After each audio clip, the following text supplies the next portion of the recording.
Cześć! Dzisiaj chciałem Wam przedstawić, jak wygląda podaż dla tokena ION i dlaczego to ma bardzo duże znaczenie. Zapraszam!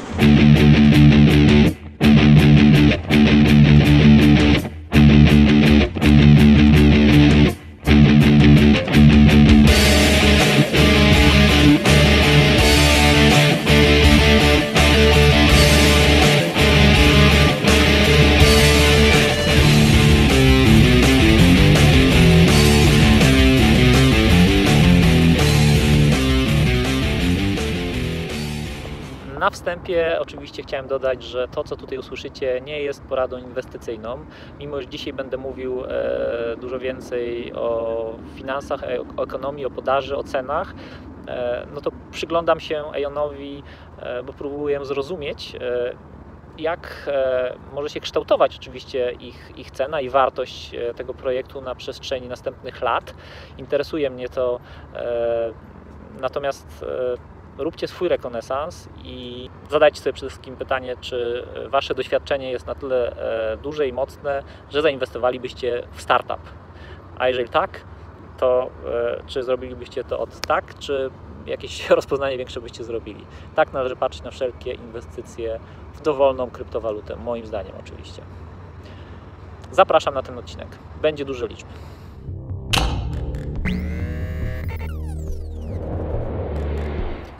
No więc całkowita ilość tokenów ION to jest 465 milionów i one się dzielą na to, że 185 milionów, czyli 40% z nich jest zarezerwowana dla fundacji, no i 280 milionów jest publiczna dla każdej jednej osoby, która będzie zainteresowana trzymaniem, kupowaniem tych tokenów, bądź nabyciem ich w jakiś inny sposób. We've created the 280 million tokens for the public sales, and then allocated 40% of this token supply, or 185 million tokens, for the founding companies and the AION Foundation. No i teraz ION, jak pozyskiwał środki, to był gdzieś tam październik, listopad 2017 roku, przewidział pozyskanie tych środków w trzech takich transzach, tak sobie nazwijmy. Pierwsza no to była sprzedaż taka prywatna, czyli dla jakichś early investors IONa, jakichś osób gdzieś tam, które wspierają fundacje, partnerów i tak dalej. Potem sprzedaż pre-sale, czyli no wczesna sprzedaż po takiej preferencyjnej cenie 0,75 do $1. No i sprzedaż publiczna od $1 w górę. Jeszcze dodam, że ta pierwsza sprzedaż, ta sprzedaż prywatna to była po cenie $0,5 za sztukę. No więc mamy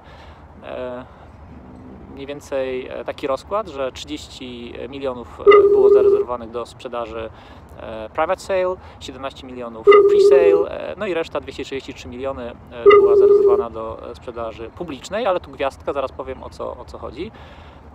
To były oryginalne założenia, natomiast w trakcie jakby całego procesu zbierania tych środków Matthew Spoke zdecydował jednak, że jakby to publiczne ICO, zbieranie środków będzie odwołane i no moim zdaniem to była bardzo dobra decyzja. No to były te momenty, uznali, że już jakby zebrali odpowiednią ilość środków, no bo w ostateczności jakby ten zbiór środków zakończył się na tym, że no, cała ta prywatna sprzedaż się zakończyła, czyli 30 milionów po $0,5 zebrali 15 milionów z tego. Potem w pre-salesie sprzedali ostatecznie 10 milionów tokenów. Tam różny był przedział cenowy, ale średnia cena mniej więcej wyszła 80 centów za sztukę, więc zebrali tutaj 8 milionów. Więc summa summarum zebrali 23 miliony z środków z tego private sale i pre-sale. No i w rezultacie ION zdecydował się odwołać public sale. Powiedzieli, że jakby ta ilość środków jest wystarczająca. To były te czasy, gdzie ta zmienność rynku była bardzo duża, no rynek szalał. Więc odwołali to, 23 miliony uznali, że jest wystarczające. Tak naprawdę dla większości startupów taka kwota powinna być zdecydowanie wystarczająca na to, żeby ten biznes rozkręcić. No więc na tym stanęło. Nie dotarłem do informacji, jakby ile z tych środków tak naprawdę oni spieniżyli i jaka jest wartość obecna. tego, co Aion ma na koncie. Wydaje mi się, że może to być nawet jeszcze trochę więcej. Natomiast to jest fajne, o tym będę też mówił w następnych odcinkach. Aion będzie publikował regularnie i to chyba nie wiem, czy inny projekt to robi, kwartalne takie financial statements, w którym będą mówić o tym, ile mają jeszcze środków, na co to wydali. Będą się po prostu z tego rozliczać, tak jak byliby spółką gdzieś tam giełdową, mimo że tak naprawdę są fundacją, nie musieliby tego robić, ale będą to robić, więc te informacje za chwilę gdzieś tam dostaniemy, tak myślę. Ok, ale idąc dalej.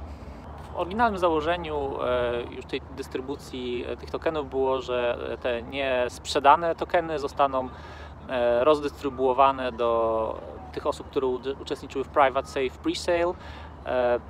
Nie wiadomo było do końca, ile to będzie, ale no, założenie było takie, że te środki rozdystrybuowane trafią do tych jakby wczesnych inwestorów.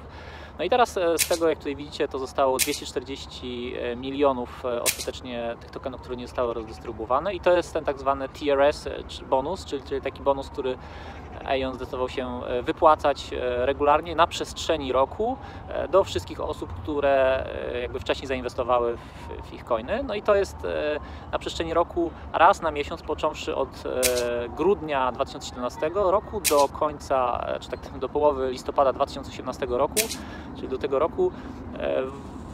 W równych transzach te środki są wypłacane, w równych z wykluczeniem tego, że pierwsza transza poszła 25% środków poszło w grudniu takim jednym dużym przelewem, no i potem co miesiąc 6,25% miesiąc w miesiąc jest tych środków przekazywanych do tych early investors.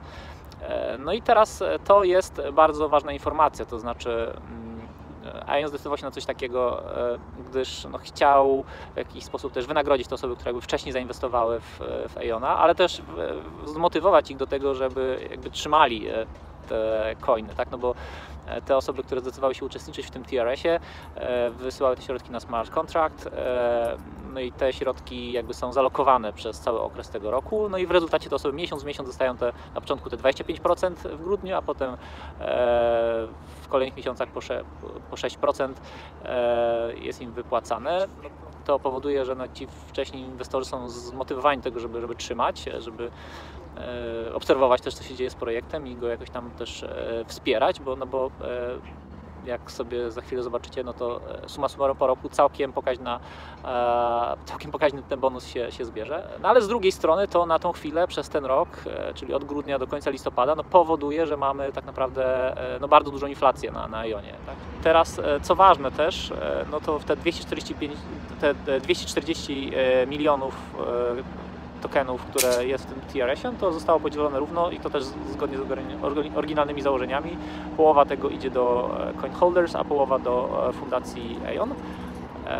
Przy czym to, co trafia do fundacji Aion, w ogóle to, co jest i w ramach tych oryginalnych środków i w ramach tego TRS-u, no to jest zaalokowane na 3 lata, tak? Czyli Aion też jakby chce tu pokazać commitment do tego, że rozwijają ten projekt, jakby nie będą sprzedawać tego naraz przez okres 3 lat, jakimiś tam porcjami, tyle co jest potrzebne na funkcjonowanie fundacji. Te coiny będą trafiały na rynek. Tutaj znalazłem taki fajny obrazek, on myślę, że fajnie wizualizuje, ile mamy obecnie tych tokenów na rynku i jak to wzrasta z miesiąca na miesiąc, z roku na rok, aż do końca listopada 2018 roku, kiedy to kończy się TRS publiczny. No i potem widzimy też jeszcze, co się dzieje do 2020 roku, kiedy to wypuszczane są te coiny z fundacji i kiedy ostatecznie na rynku mamy 465 milionów tokenów. To jest okres, w którym mamy podwyższoną inflację, zdecydowanie podwyższoną inflację do końca listopada tego roku, no i dużą inflację też myślę, że w miarę jeszcze do 2020 roku. No tutaj znalazłem takie fajne wyliczenia, ja je zalinkuję, ktoś to przygotował, zalinkuję je pod filmem. Osoba, która w ramach jakby tego early investor zakupiła powiedzmy, że 100 sztuk Aiona, no to w listopadzie tego roku będzie miała 422 sztuki.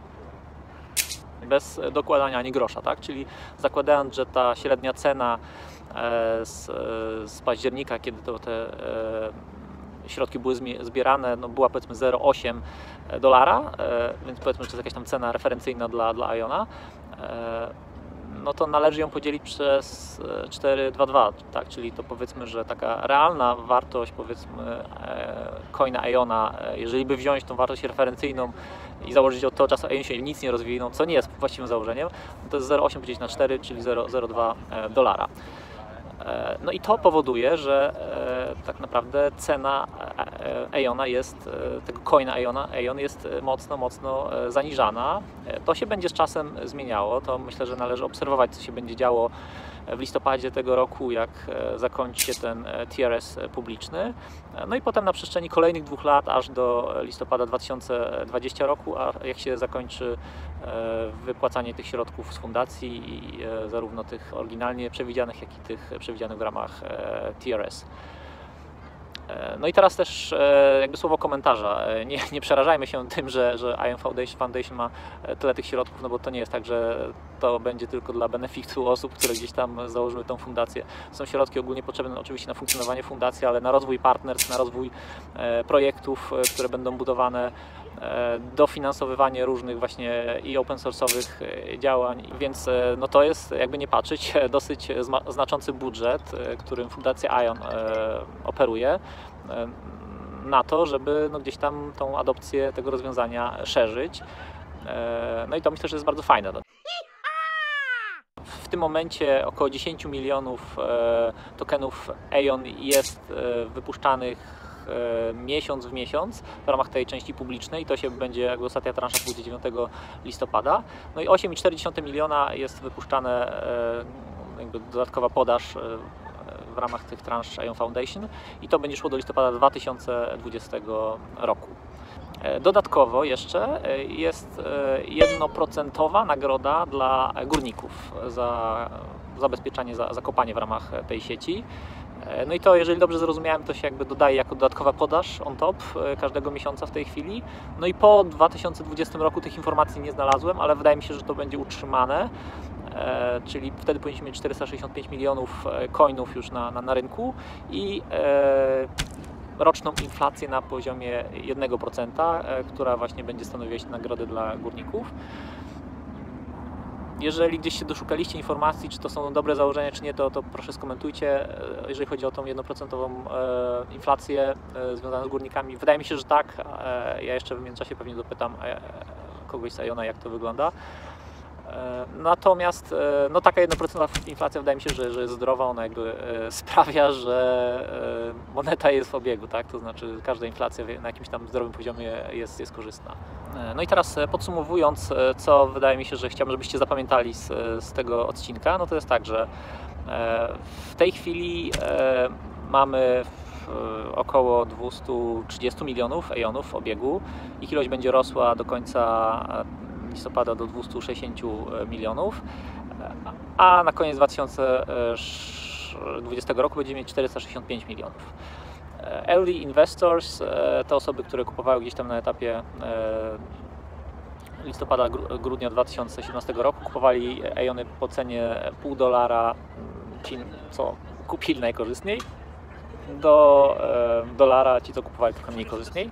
Natomiast każda z tych osób, jeżeli zdecydowała się zaalokować to w ramach TRS, no to na koniec będzie miała 4 razy więcej tych Aionów już w listopadzie 2018 roku, więc no teoretycznie jakby można podzielić ten przedział od $0,5 do $1 przez 4 i to będzie mieć taką realną cenę, która ciągle będzie atrakcyjna dla tych innych early inwestorów, żeby potencjalnie sprzedawać Aiony. Natomiast no, nie sądzę, że to się będzie odbywało. Będę nagrywał o tym odcinki kolejne. No, tutaj przez ten rok to był bardzo, myślę, że taki udany rok, to co się działo dla Aiona. Dużo partnerstw, samo rozwiązanie się bardzo rozwinęło. Za chwilę będziemy mieć ogłoszenia o kolejnych dużych, myślę, że wejściach na sieć Aiona przez ich klientów, tych, którzy będą migrować z Newco, część nowych, pewnie nieujawnionych. No więc myślę, że ci, którzy tam wcześniej w to zainwestowali, to raczej ciągle w to wierzą, w ten projekt i będą go trzymać. Natomiast no, summa summarum ta podaż jest duża, to na pewno wpływa na zaniżenia ceny Aion. Jaka jest realna wartość tego projektu? Myślę, że w tej chwili nikt nie wie, łącznie z założycielami, tak też jak dla większości innych projektów. Natomiast no, ja o tym projekcie zawsze mówię, że to nie jest projekt taki na zasadzie szybki strzał, wejść i wyjść.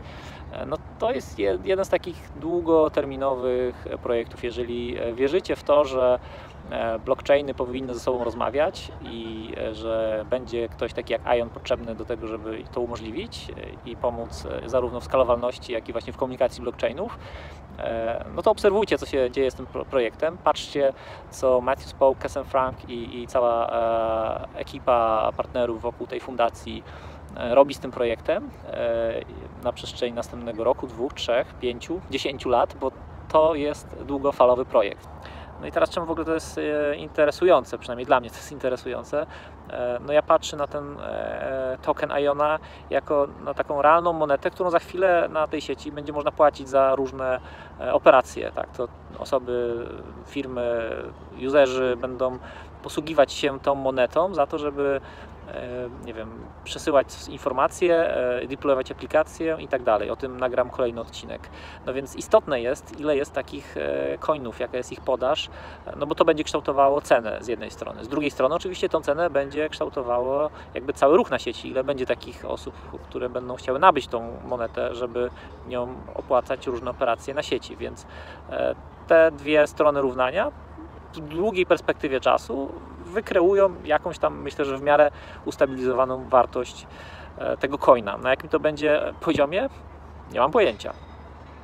Jeżeli ten odcinek Wam się podobał, no to oczywiście zachęcam do subskrybowania kanału. Jeżeli jeszcze go nie subskrybujecie, zachęcam do łapek w górę bądź w dół, w zależności jak tam Wam się podobało, czy Wam się nie podobało. No przede wszystkim do komentarzy, do uzupełnień, do pytań. To tutaj dzisiaj myślę, że taka dosyć trudna tematyka, ale pytajcie, piszcie, jeżeli Wy też rozpoznajecie ten projekt, piszcie o swoich przemyśleniach.